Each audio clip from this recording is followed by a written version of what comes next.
Ok,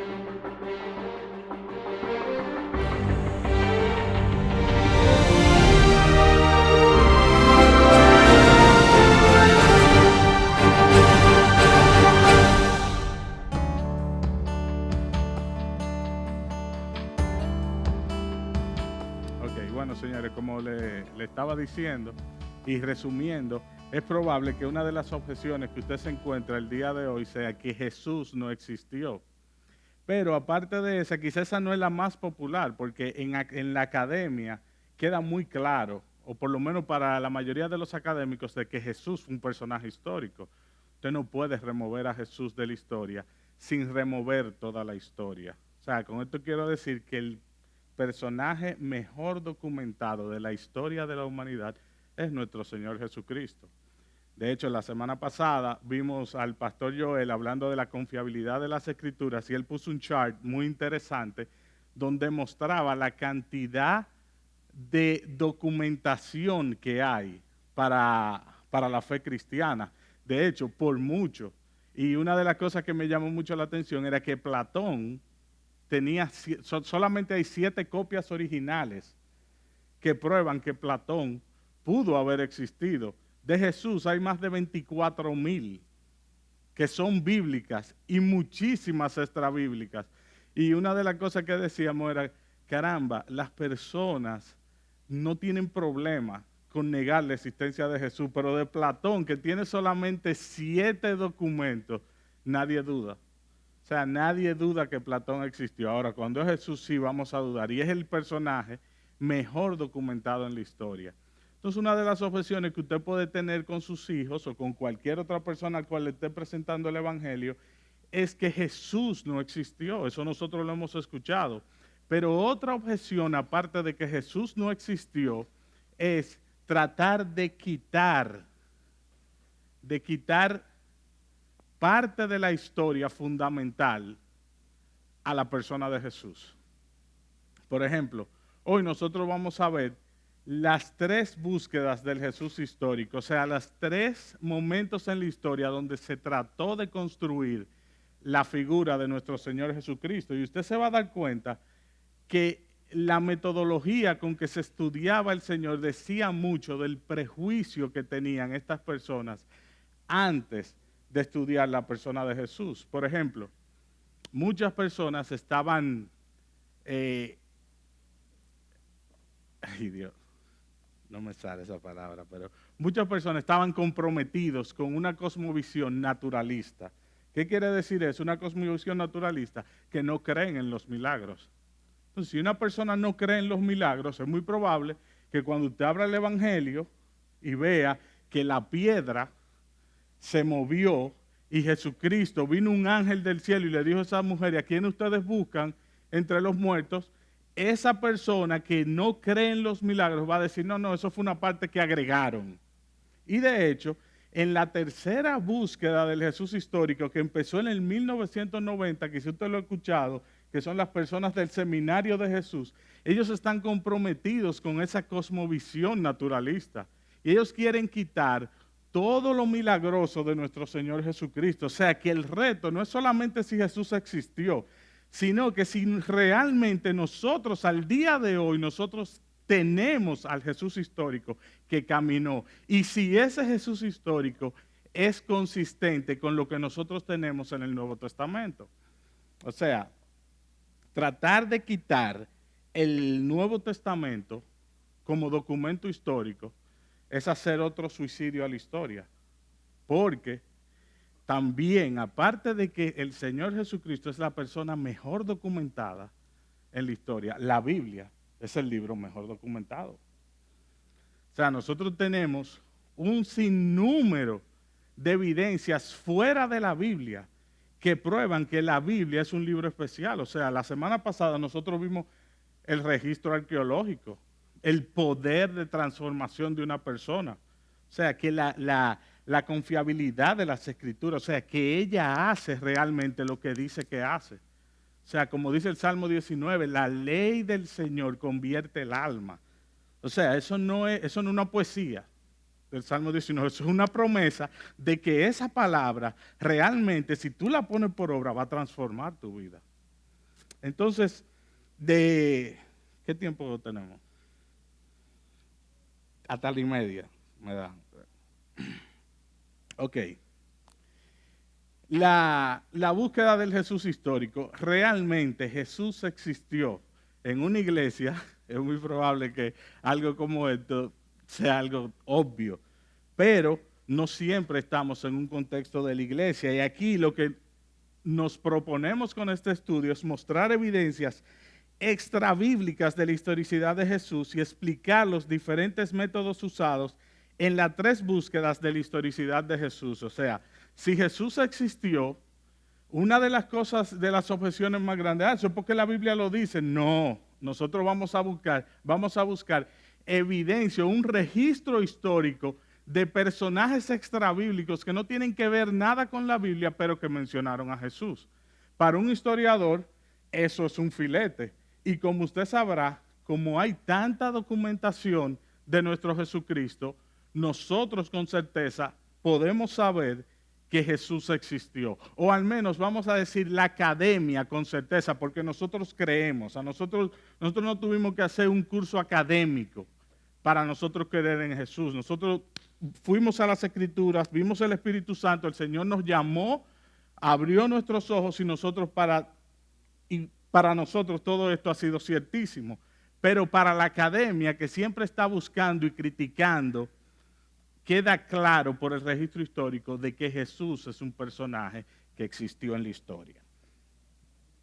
Miren lo que decía Voltaire, un enemigo de la fe. De hecho, el Vaticano en su tiempo no quiso dar, ni siquiera cuando murió, aceptó que lo enterraran con honras porque era un enemigo de la fe cristiana. Y miren lo que él decía, aquellos que niegan la existencia de Jesús muestran más ingenuidad que academia. Realmente yo lo puse bonito, la ingenuidad, pero lo que muestran es más ignorancia. O sea, para Voltaire, el hecho de que una persona dijera Jesús no existió, académicamente era un ignorante. Ok. ¿Por qué es tan importante el estudio de la figura de Jesús? ¿Por qué tanta controversia sobre la vida de un simple carpintero judío de primer siglo? De ser un personaje histórico, como lo muestran los evangelios, tenemos que aceptar que estamos estudiando la persona más relevante que jamás haya existido. Aunque no estaremos evaluando la veracidad de sus enseñanzas ni la calidad de su mensaje, hay que reconocer que nadie ha ganado más adeptos, incluyendo adversarios, que este judío de primer siglo. Su nacimiento, vida, muerte y resurrección ha apasionado y despertado la curiosidad de los académicos de los últimos 5 siglos. O sea, no hay, eso yo creo que está más allá de la duda razonable, el hecho de que Jesús es el personaje que más se ha estudiado. Y dice que el impacto de la vida de Cristo, antes de seguir, aquí no vamos a evaluar el mensaje del Nuevo Testamento, sino que vamos a presentar las pruebas históricas de que realmente nos dicen que hubo un Cristo. El impacto de la vida de Cristo de las Escrituras en el mundo occidental fue tan fuerte que no solo ha influenciado positivamente nuestra forma de ver el mundo, sino que también se ha establecido como la figura principal de la historia, colocando todos los hechos en un antes y un después de su vida terrenal. Ustedes saben que eso está limitado a Occidente, donde nosotros dividimos la historia en antes y después de Cristo, porque también van a encontrar esa objeción cuando le dicen, no, Cristo solamente dividió el Occidente, no tuvo ningún impacto sobre Asia, pero hoy nosotros estamos viendo ese impacto del Evangelio en China. Esta reconstrucción es tan relevante para el mundo actual porque según el cristianismo histórico, todas las preguntas trascendentales de la humanidad, tales como ¿existe Dios? ¿Cómo es su naturaleza? ¿Cuál es el destino final del ser humano? ¿Su propósito? ¿Cómo debe vivir la vida? ¿Por qué sufren los seres humanos? Y otras tan importantes como estas se encuentran respuestas en la vida y obra de nuestro Señor Jesucristo. Si Jesús existió, entonces está poniendo un gran dilema sobre aquellos que no creen. ¿Por qué? Porque todo el sentido de la humanidad fueron todas las respuestas trascendentales del ser humano fueron contestadas con la vida de nuestro Señor Jesucristo. Todo lo que le da sentido al ser humano. O sea que si usted quita a Cristo de la historia, nosotros estuviéramos todavía con el sacerdote llevando sacrificios y estuviéramos en gran tinieblas, como describe el libro de Juan, que es el pueblo estaba en tinieblas y ese pueblo en tinieblas luego vio gran luz. ¿Cuándo vio gran luz? Cuando nació nuestro Señor Jesucristo. La iglesia nunca ha tenido dudas de la existencia de Jesús y es importante entender que los reformadores miraron estas evidencias y se concentraron en rescatar el cristianismo histórico de todas las falsas enseñanzas que el catolicismo romano estaba enseñando al pueblo. Entonces, ¿de dónde nace la necesidad de reconstruir la persona de Jesús? Recuérdense que vamos a ver las 3 búsquedas del Jesús histórico. Cuando en la historia se empezó a buscar académicamente el registro de ese Jesús y si realmente, oigan bien cuál es la premisa de esto, es si realmente el Jesús de hace 2000 años es el Jesús que nosotros creemos hoy en día. De la ilustración, oigan la pregunta, perdón. ¿De dónde nace la necesidad de reconstruir la persona de Jesús?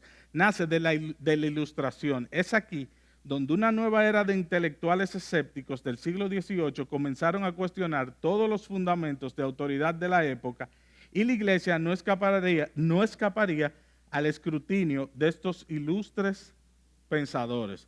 Oigan bien, hasta el siglo XVIII la figura de Jesús, nadie tenía problema con creer en Jesucristo y con llevar sus enseñanzas. Ahora, ¿dónde empieza el ser humano a dudar de si realmente este Cristo fue real? Fue en la ilustración. Esa es como la bisagra donde empieza todo el escepticismo. Y es importante porque históricamente, cuando usted estudia la ilustración, usted se da cuenta que el florecimiento del pensamiento humano, la iluminación de la razón, fueron que empezaron a cuestionar lo que estaba bien claro para la iglesia hace 17 siglos.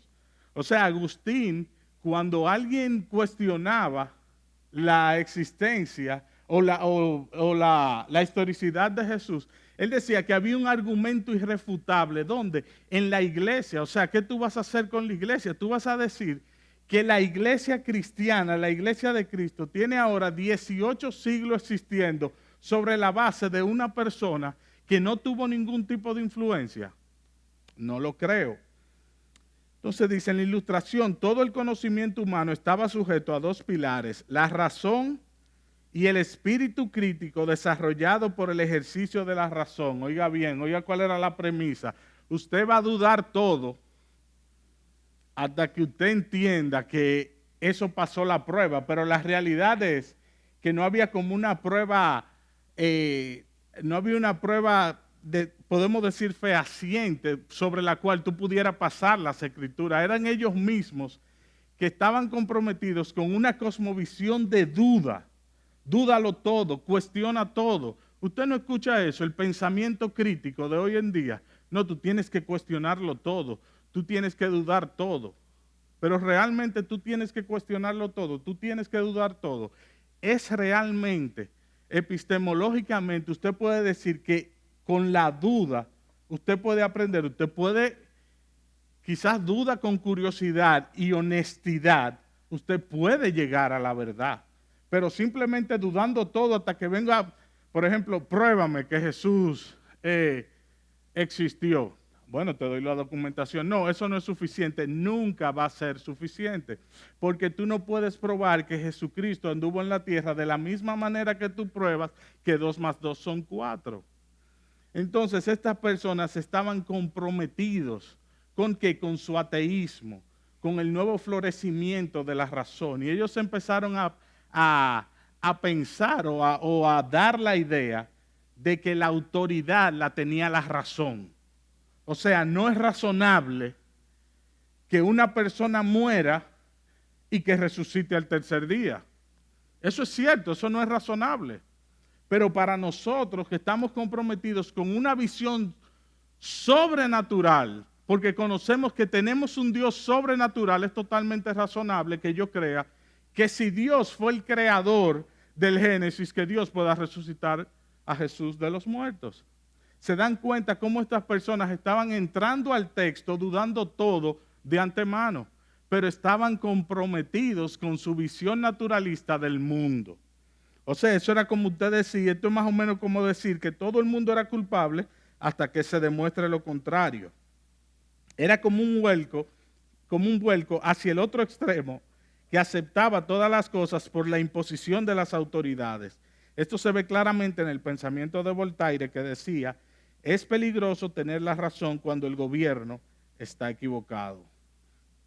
Y precisamente en un contexto de dudas y presuposiciones naturalistas, negando todo lo sobrenatural, nace la primera búsqueda, la primera construcción del Jesús de las Sagradas Escrituras. O sea, ahora en el siglo XVIII vamos a empezar a estudiar, a ver si realmente ese Jesucristo que dice la iglesia que tiene, si Él realmente existió y cuáles son esas fuentes que prueban que ese Jesús existió. Hasta la actualidad se han desarrollado 3 búsquedas sobre la historicidad de Jesús, todas usando diferentes metodologías y obviamente con diferentes conclusiones. La primera, desde el 1774 al 1778, esas fechas usted las puede guardar por ahí, tirar una foto, pero no creo que sean tan relevantes. La segunda, en el 1953, hubo una era de la no búsqueda, en el 1901-1953, que había como mucha confusión sobre la figura de Jesús, y todo específicamente por eso, porque eran naturalistas, negaban la cosmovisión sobrenatural, negaban los milagros. Y la tercera, desde el 1990. Ahora, si ciertamente Jesús existió, ¿qué evidencia fuera de las escrituras hebreas nosotros tenemos?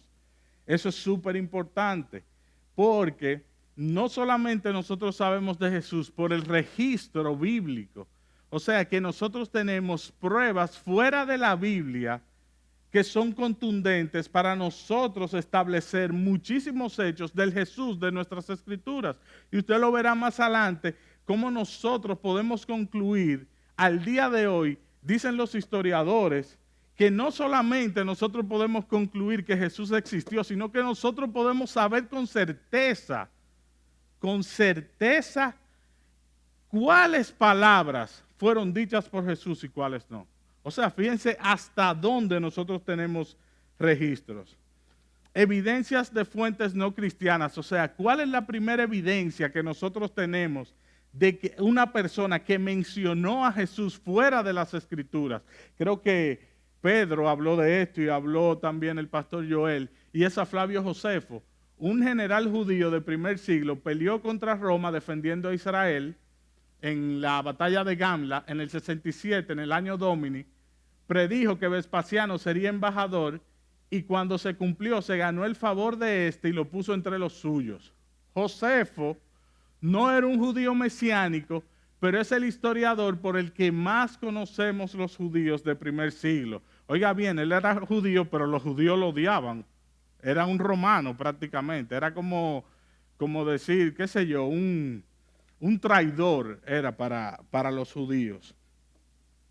Pero este hombre tuvo varias obras, contra Pión, una defensa del judaísmo contra el escepticismo gentil, Guerra de los judíos, que es una descripción de todas las guerras contra Roma, y Antigüedades de los judíos, que sé que muchos aquí lo han estudiado, que es un relato desde el Génesis hasta el tiempo actual de él.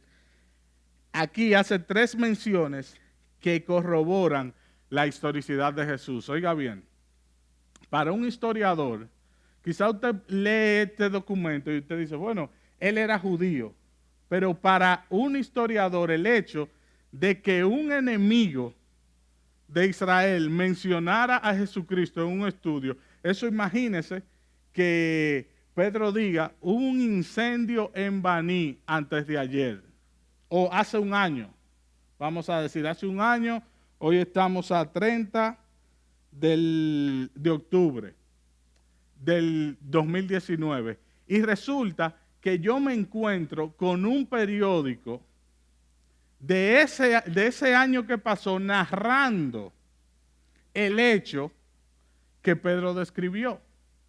Y dice, mira, se quemó el supermercado tal en Baní, tal. Y cuando tú ves eso, tú dices, oye, pero realmente Pedro no tiene ningún tipo de relación con la persona que me dijo que hubo un incendio.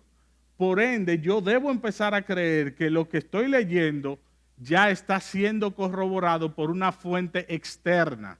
O sea, ahora ya no es un escritor bíblico.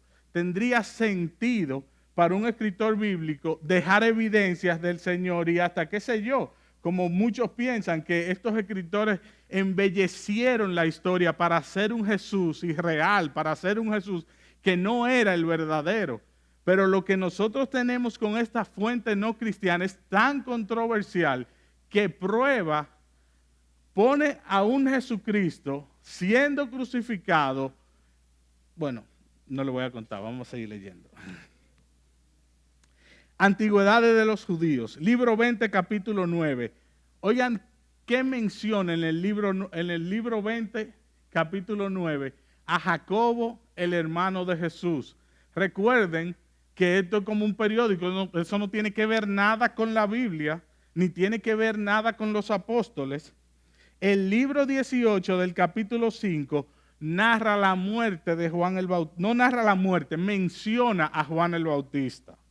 Esto es lo que hace más creíble, porque hace referencias indirectas. Si usted dijera, no, murió Juan el Bautista, el hijo de Elizabeth, el hijo de Zacarías, y usted ve en una persona como Josefo un relato exacto de lo que dice la Biblia, tú vas a decir, no, ahí hay embellecimiento.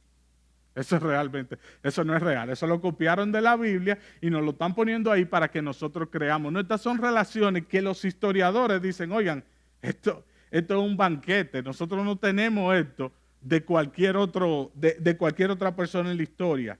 Y en el libro 18, capítulo 13, el testimonio flaviano, que es quizás la prueba más contundente de historia extrabíblica.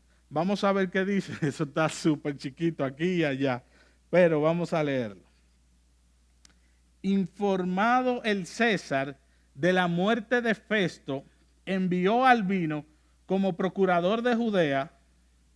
El rey privó del pontificado a José y lo concedió a Ananías, hijo de Ananías. Según se dice, el anciano Ananías fue un hombre de muchísima suerte. Tuvo 5 hijos y dio la casualidad de que los 5 obtuvieran el sumo sacerdocio de Dios, siendo el primero que por mucho tiempo disfrutó de esta dignidad. Tal caso no se dio anteriormente con ningún otro sumo sacerdote. El joven Ananías, que como dijimos recibió el sumo sacerdote, era hombre de carácter severo y notable valor.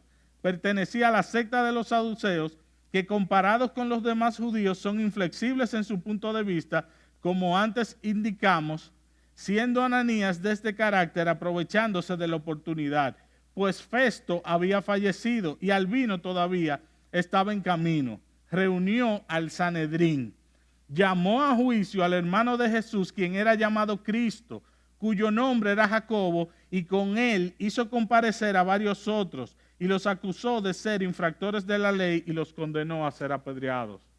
Oiga bien, eso es un libro histórico que está narrando una porción de las Escrituras. Hay un registro de ese hecho que pasó. Y fíjate, si ustedes se dan cuenta, ahí hay muchos nombres que son parecidos a las Escrituras.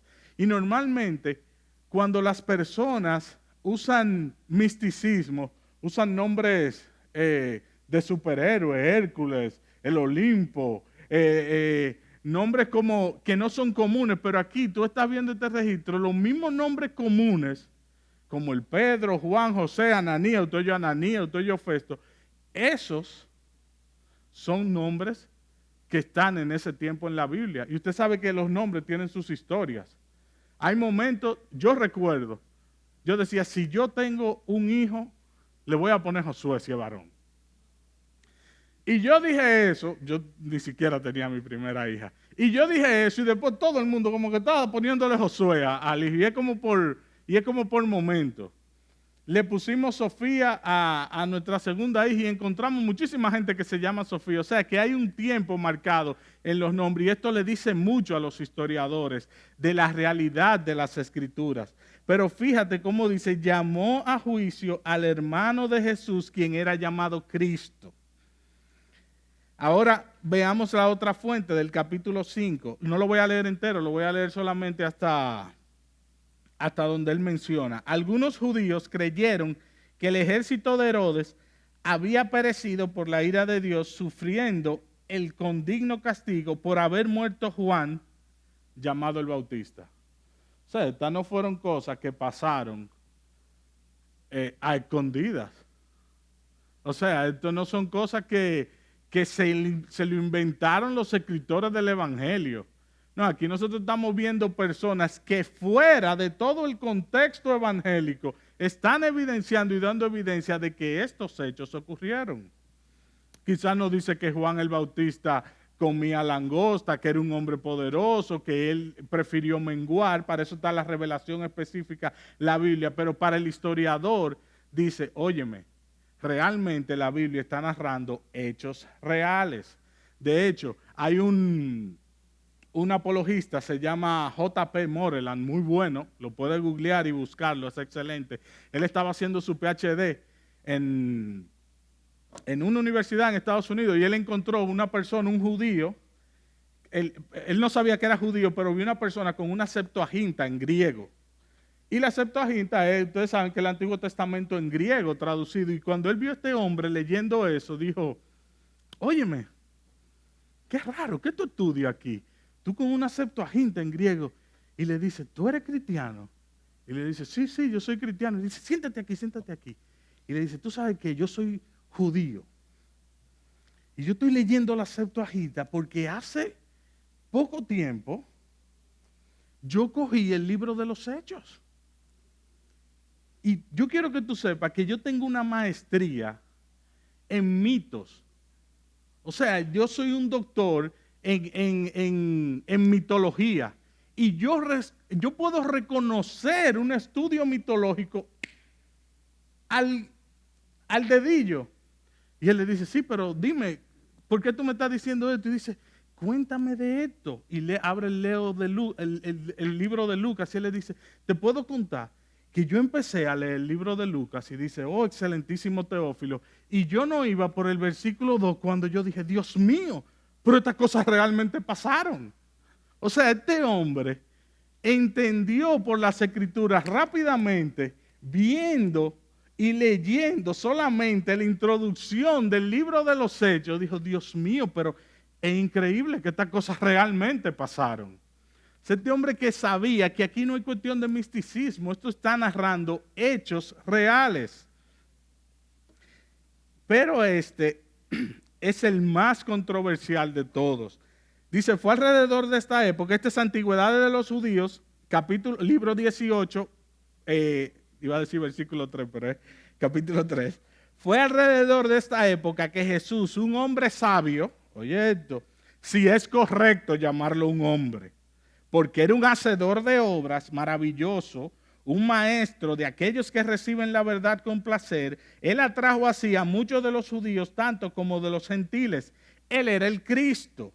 Cuando Pilato, a sugerencia de los hombres principales entre nosotros, le hubo condenado a la cruz, aquellos que le amaban al principio no le abandonaron, porque él les apareció vivo otra vez al tercer día, como los profetas divinos habían anticipado, estas y 10,000 otras cosas maravillosas en cuanto a él, y la tribu de los cristianos nombrados según él no ha sido extinguida hasta el día de hoy. Recuérdense que es un judío que está hablando ahí.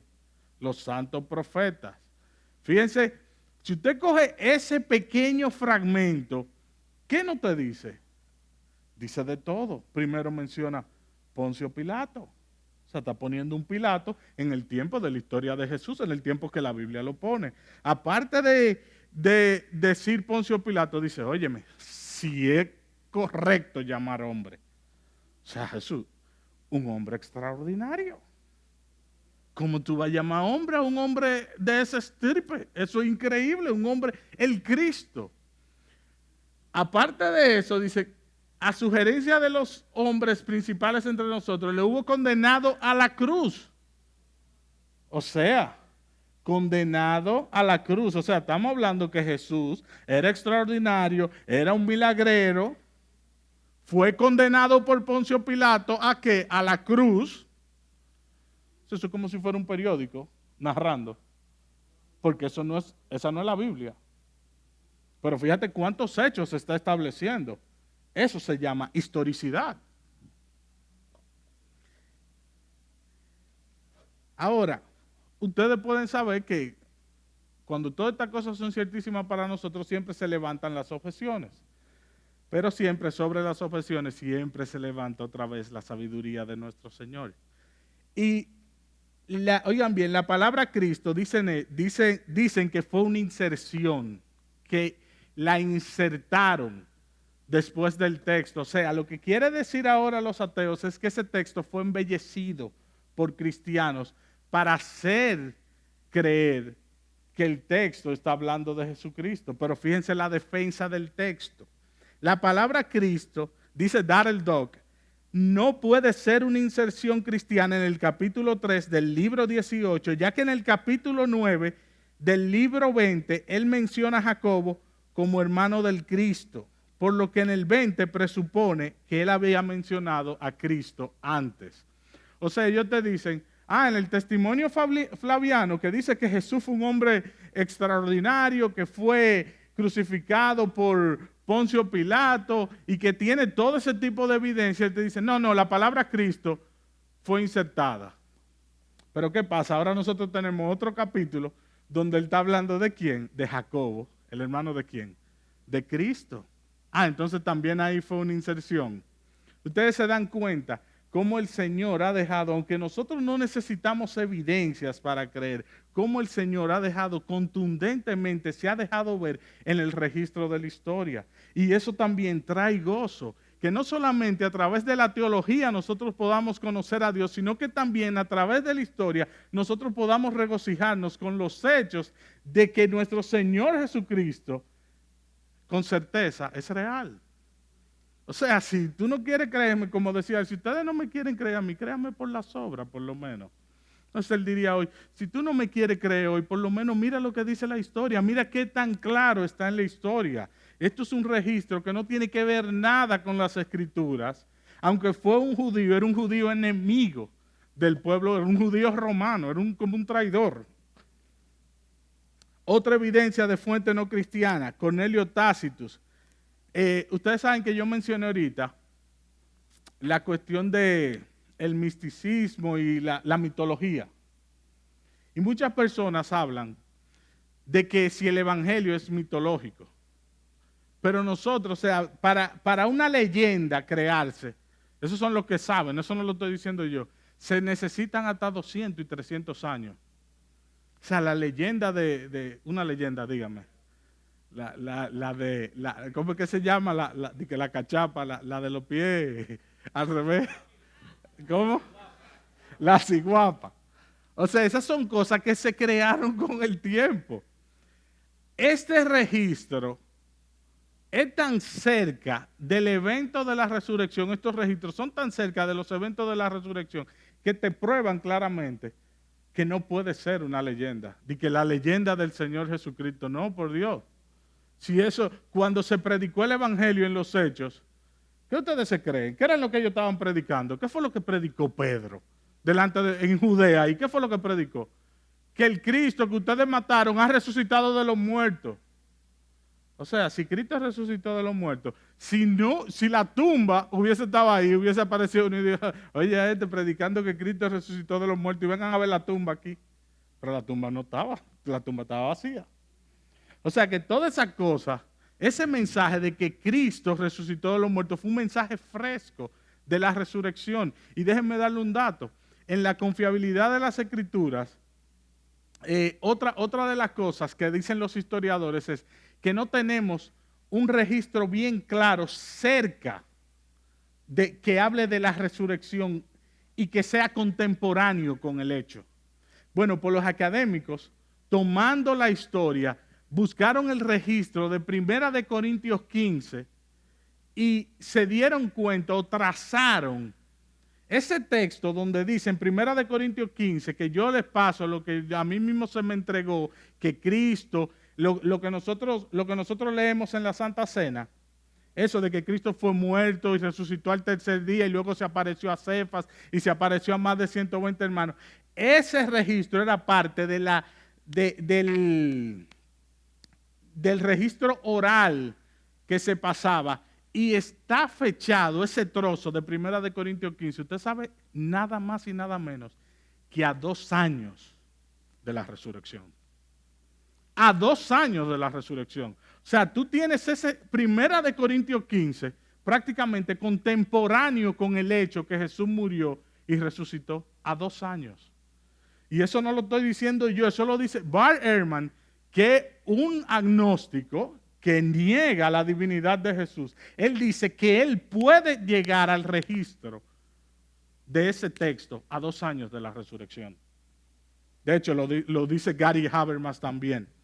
Pero miren esta evidencia de fuentes no cristianas. El tiempo va pasando. Cornelio Tácitus, el 55 al 120, fue un historiador, senador, cónsul romano, escribió varias obras históricas, biográficas y etnográficas, entre las que se destacan los anales y las historias. Él fue llamado el historiador más grande de la antigua Roma. Veamos qué dice el libro 15, la capítulo 44. Dice así: ni por todos los medios humanos, ni por donativos del príncipe, ni por las expiaciones a los dioses, disminuía la creencia infamante de que el incendio había sido provocado. Por ello, para eliminar tal rumor, Nerón buscó unos culpables y castigó con las penas más refinadas a unos a quienes el vulgo odiaba por sus maldades y llamaba cristianos. El que les daba este nombre, Cristo, había sido condenado a muerte durante el imperio de Tiberio por el procurador Poncio Pilato, otra vez, este otro historiador. Esta funesta superstición, reprimida por el momento, volvía a extenderse no solo por Judea, lugar de origen del mal, sino también por la ciudad Roma, a donde confluyen desde todas partes y donde proliferan toda clase de atrocidades y vergüenzas. Usted está oyendo, es el testimonio de un enemigo. Oye, esos cristianos, eso es lo peor. De hecho, yo no sé si ustedes saben que los cristianos del primer siglo, ustedes saben cuáles eran los cargos contra ellos, que eran ateos. Porque ellos no decían Kaiser Curios. Ellos tenían que decir que César era el Señor. Y ellos decían, no, Cristo Curios. O sea, Cristo es el Señor. Y decían también que ellos eran caníbales. ¿Ustedes saben por qué eran caníbales? Porque ellos se reunían en las catacumbas y comían la sangre y la carne de un cordero. La Santa Cena, señores. ¿Usted está oyendo? Ese era básicamente los cargos que Roma tenía. De hecho, Justino Mártir, cuando escribió la primera apología, creo que fue Marco Aurelio. Marco Aurelio le dijo, óyeme, lo único que tú tienes que hacer para que no te matemos es tú tienes que decir, yo renuncio de ser un ateo. Y él decía, o sea, lo que tenía que renunciar era de ser ateo y aceptar a César como Dios. Y él dijo, no, es que él tenía 89 años y Marco Aurelio no le gustaba como la idea de martirizar a un viejito sacerdote que era un hombre piadoso. Y le decía, por favor, di simplemente que tú no quieres ser de ese grupo de ateos y te vamos a perdonar la vida. Y él le dijo, no, pero en 89 años ese Jesús nunca me ha hecho mal. Y ahora en 89 tampoco me ha hecho mal, ¿por qué lo voy a negar? César mirando a la comarca, ustedes son los ateos. Y la historia ustedes saben, muerto. Entonces, mis hermanos, este testimonio, ustedes lo están viendo, no es una gente que está escribiendo cosas preciosísimas como el Evangelio de Pedro. Perdón, el Evangelio de Pedro no, la carta de Pedro. Seguimos. Gallo Suetonio, el 69-122. Estoy poniendo solamente las evidencias históricas que están hasta el 100 y pico, o sea, que son fresquecitas. Un historiador romano, un oficial de la corte bajo Adriano, era un cronista de la casa imperial. Él escribió 2 obras, La vida de Claudio y Vida de los Césares. En el libro 25, capítulo 4, el libro 26, capítulo 2, fíjense lo que dice. Cuando los judíos estaban continuamente en disturbio, a instigación de Crestos, otro deletreo para Cristos, el Claudio los expulsó de Roma. Es una pregunta del instituto. Dígale, Joel, bajo quién se expulsaron los judíos? Claudio. Así que si usted está estudiando, guárdese ese chivito ahí. Nerón castigó a los cristianos, una clase de personas entregadas a una superstición nueva y engañosa. Así veían los enemigos de la fe cristiana, una superstición nueva. Ustedes saben que los griegos no tenían una identidad, los romanos no tenían una identidad religiosa. La identidad religiosa ellos la habían tomado de las deidades griegas y le habían puesto nombre, porque para ellos lo más importante era César. César era el Dios de ellos. El argumento histórico no es ciencia. Ok, consideraciones de las fuentes no cristianas. Esto es algo que es muy probable que a usted le digan. El argumento histórico no es ciencia, no es algo que puedas replicar y está basado en probabilidad. O sea, lo que está diciendo la academia es, bueno, eso es que probablemente pasó. Bueno, pero lo que hay que medir es la cantidad de probabilidad. ¿Cuánto debe dar eso? Debido a la documentación que tenemos, esa probabilidad debe estar por encima de un 75%. Y lo que usted, para que una cosa sea una verdad científica, usted sabe que una farmacéutica, ¿cuánto? 60%, 50 y pico. Si funcionó en la mitad, tire esa medicina. Entonces está por encima de un 75% de probabilidad. Y nace de la necesidad que tiene el mundo de hoy de dar respuesta a los escépticos. Te van a decir, mira, toda esa cosa tú lo interpretas así, porque ¿qué tú quieres creer de esa manera? Porque ustedes saben que siempre la cizaña, el enemigo quiere entrarla. Pero no es un argumento coercitivo, pero se invita a cada persona a sacar sus conclusiones en relación a la existencia de Jesús. Eso es cierto. Esa se la aceptamos. No es un argumento coercitivo. No es cierto que por el hecho de que tú veas toda esta fuente, tú te vas a convertir al cristianismo. Nosotros estamos claros de eso. El que convierte es la regeneración, la obra del Espíritu Santo, que un día hace así, nos dice, tú eres de Cristo, y ahí nosotros podemos ver la verdad del Evangelio. Entonces, mis hermanos, en resumen, fíjense todos los hechos históricos que podemos corroborar fuera de la Biblia. No hemos abierto la Biblia.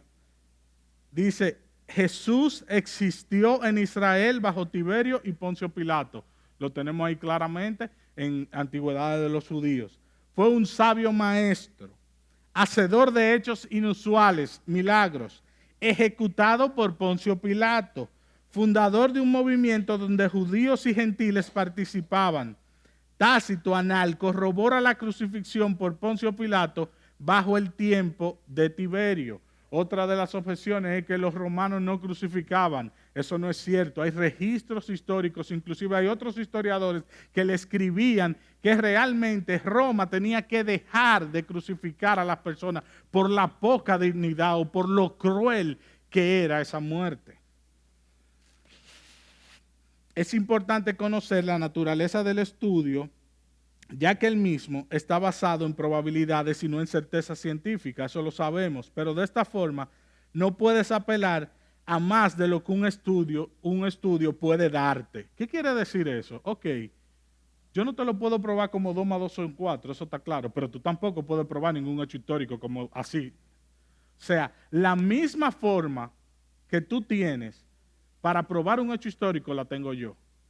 Ahora, yo tengo una ventaja, que la persona mejor documentada en la historia es el Señor Jesucristo. Y esto no lo digo yo, esto lo dicen las fuentes. Y si acaso podíamos dudar, en el 1948, 58, los Qumran, los documentos, 48, creo que fue por ahí, se encontraron los documentos del Mar Muerto. Y aprendimos con el pastor Joel que había una copia de Isaías, quizás la más grande que se conserva, tiene 11 metros, y es exactamente la misma traducción que nosotros tenemos el día de hoy. O sea, como los judíos pasaban y copiaban, también aprendimos la semana pasada con podemos decir la religiosidad o con la santidad con que ellos pasaban estos documentos. Fíjense que la preservación de las escrituras es un hecho milagroso. Dios la preservó hasta en la cortina de hierro. La quemaban. El libro más perseguido. Aprendimos con Stuart McAllister cuando estuvo aquí el otro día. Dijo que cuando tú llegas a un país comunista te preguntan, ¿usted tiene armas? No. ¿Usted tiene droga? No. ¿Usted tiene una Biblia? O sea, en un país comunista la Biblia es prohibida. Y usted sabe por qué, ¿verdad? La libertad. Si te colocas en un contexto actual, entonces minimizas la calidad de la evidencia. O sea, si usted quiere dudar simplemente de la historia, tú vas a encontrar por dónde dudar. En eso nosotros estamos claros. Pero estos pequeños trozos están ahí para ser refutados o validados justamente. Esto que nosotros leemos ahí, que para nosotros pueden ser 3 cositas. Recuérdense que ahí no había internet, ahí no había copy-paste, ahí no había Dropbox que tú lo guardabas y qué sé yo. No. Estos documentos se pasaron y se preservaron con el tiempo y hoy están corroborando muchos de los hechos que nosotros tenemos, por cierto, en las Escrituras. El hecho de que ellos sean refutados hoy, usted sabe por qué es refutado porque prueba nuestra Biblia. Si no tuviera que ver nada con la Biblia, como hablamos al principio, Platón, la gente no tiene problema con decir, de hecho, Sócrates, no hay ningún rey. Yo creo que hay uno solo de Sócrates.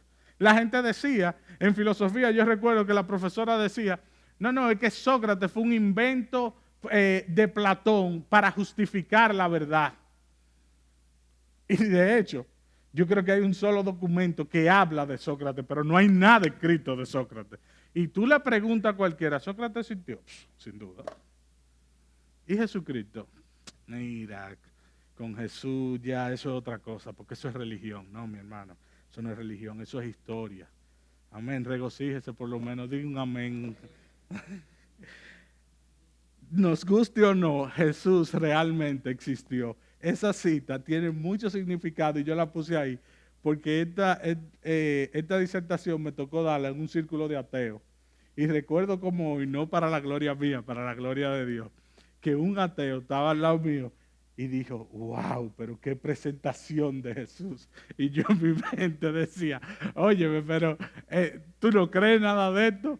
Y el tipo se quedó como mirando y después la persona decía, sí, porque este nada más vino a hablar de Jesús aquí, Jesús para aquí, Jesús por allá. Pero ya él había dicho que todas estas cosas parecían tener sentido. Entonces Bart Ehrman, que es una persona que niega la historicidad, que niega la divinidad de Jesús, dice, no, esa era su sentencia en el libro Si Cristo Existió. Para todos los ateos y escépticos, la sentencia del más prominente agnóstico del día de hoy es, te guste o no, Cristo existió. O sea, como dicen los gringos, deal with it. O sea, tú tienes que lucharte con esa evidencia porque Cristo existió. Entonces yo creo que podemos dejarlo aquí y vamos a tratar de llevar como en la ilustración, lo voy a resumir en 5 minutos si el pastor me permite, como en la ilustración empezó todo esto, que ya para nosotros es histórico y que usted lo vio ahí de una forma cruda, como en la ilustración empiezan con una nueva metodología. O sea, esta gente dijeron, no, espérate, ¿cómo? La pregunta era, ¿cómo nosotros podemos saber que el Cristo de las Escrituras es el Cristo que nosotros conocemos hoy? Vamos a empezar a ver estos documentos, y esos fueron los documentos que ellos vieron. Pero entonces, ¿qué pasa? Muchos de ellos estaban comprometidos con una cosmovisión naturalista, no creían en los milagros, todo había que dudarlo, la razón era la autoridad. Y no es cierto que la razón es la autoridad. O sea, no es cierto que toda verdad razonable es la única verdad. Entonces ellos estaban comprometidos con esto y decían, no, para nosotros no es razonable que una persona resucite de los muertos. Claro, si tú no crees en Génesis 1:1, que Dios fue el creador de todo, tú no vas a creer ninguno de los hechos. En todos estos tiempos que trataron de construir y de desconstruir la figura de Jesucristo, todos venían con sus presuposiciones.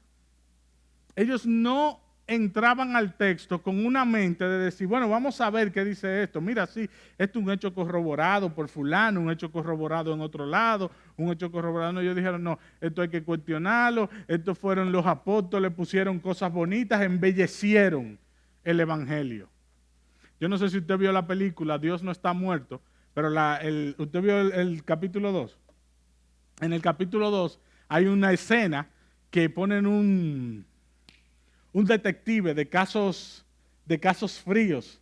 Los casos fríos son los casos que tienen mucho tiempo y que el FBI los archiva, y luego estos detectives que son expertos en buscar evidencias antiguas lo toman y a veces lo resuelven. Bueno, el que está en la película es J. Warner Wallace, y es realmente que él es un detective de casos fríos, de archivos fríos. Y lo que él está diciendo ahí está probando que el relato de los evangelios es exactamente igual a la misma metodología que ellos usan para saber si alguien está mintiendo.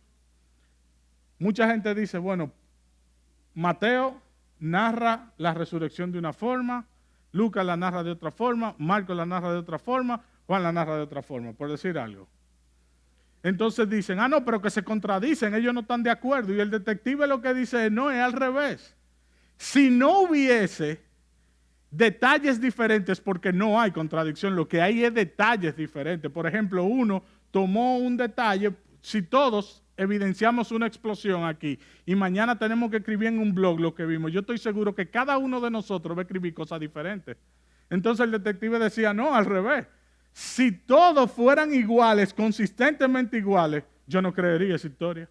Eso está demasiado bonito. Pero es que están diciendo lo mismo, esa gente se compusieron. Entonces el hecho de que ellos no, de que no hubo una componenda, me pasé de los 5, el hecho de que no hubo una componenda, prueba que ese relato de los evangelios es fidedigno.